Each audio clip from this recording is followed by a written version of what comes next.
Ryan Garcia looks to be in shape ahead of his upcoming fight May 2nd with Romero.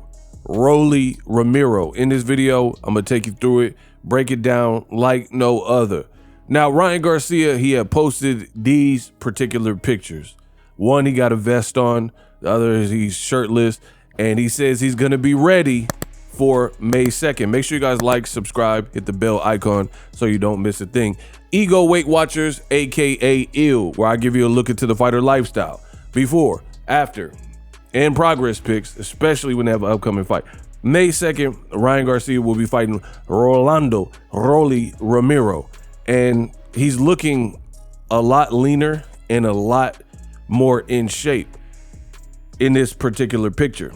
You know, we're pretty close to the fight, but he looks lean down. There's other videos floating around of Ryan Garcia, and I seen it in his face. His face looks, he kind of looks like before the Devin Haney fight. Now, bad news for Devin Haney, and I'm gonna explain why.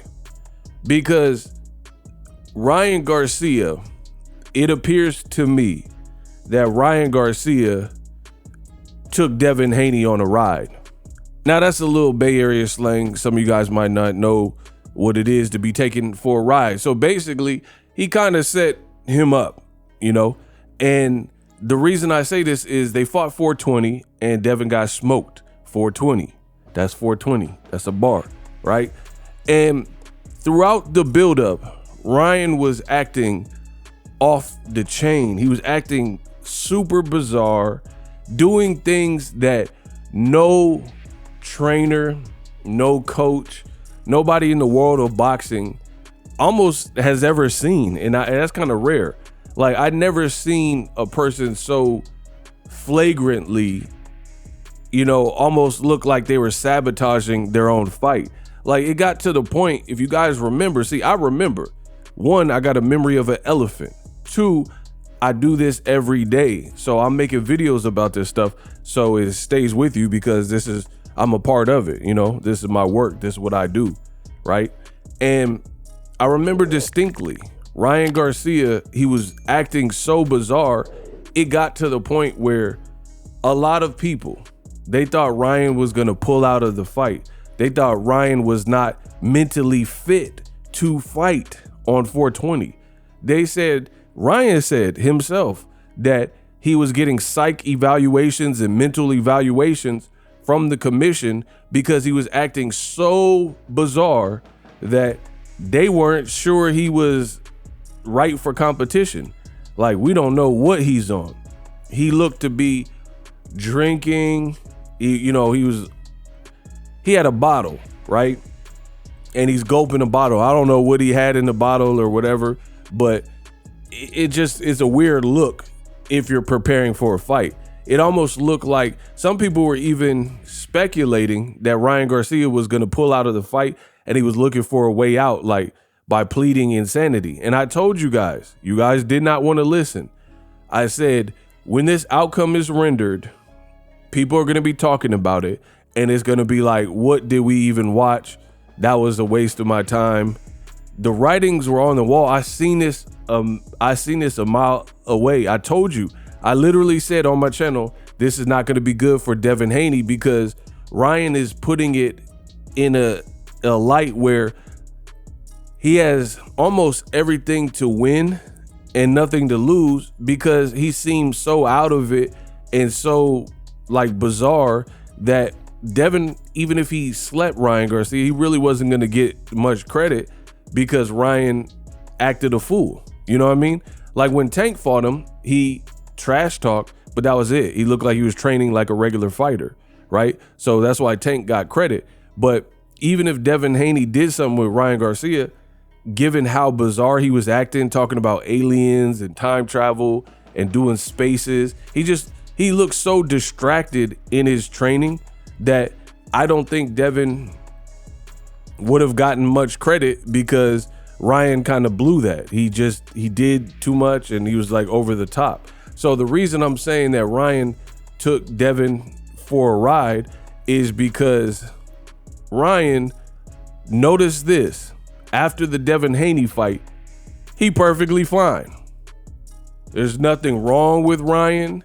He looks like he's training. Like, a lot of people thought because of the sparring that they had that Rolly and Ryan were going to be this big, dramatic press conferences, a lot of banter, a lot of trash talk. And to this point, and I don't care what happens after, because when boxing egos say certain things, people listen. And then if you change the behavior, you could just be doing that to rebuttal what I'm saying. Ryan Garcia follows me on Instagram. He follows me on Twitter. I'm talking about, to this point, as of me recording the video, Tank Davis versus Rolly buildup was far better because it looked like genuine bad blood. There was trash talk and it was entertaining banter. Ryan and Rolly, surprisingly, have been very cordial, and they're kind of just left to their own devices, training on their own. And you didn't really get much from the press conferences between the two, Ryan and Rolly. If anything, Ryan was telling Tio, he was saying stuff to Teofimo Lopez, like, you annoying, blah, blah, blah. But he wasn't really beefing with Rolly like that, which is a surprise. So again, back to this theory of how he played Devin Haney. Everything is after he's beaten Devin Haney and then it got overturned or whatever. But it doesn't matter because Ryan Garcia, people are still saying like, oh, Devin, you got whooped, left hook, blah, blah, blah. So he really came in like a thief in the night, hurt Devin's stock, even if it got overturned, which it did because he popped dirty. And then he just moves on and he's still main eventing. He's still making more money than Devin Haney as the main event, right? So he didn't really, all he had to do was sit down for a year as a multimillionaire. And to be honest, the year went pretty fast. Like his what is today? His suspension is basically up in 3 days. You know what I mean? So the time went by pretty fast. So he really played Devin Haney because as soon as he beat Devin Haney and the fight was over, he kind of reverted back to normal. I mean, he did have like the hotel, you know, some weird things happened after, but that was more so in his private life. But as far as competition, he says he's back with Derrick James and he's not playing around. He's not playing no games.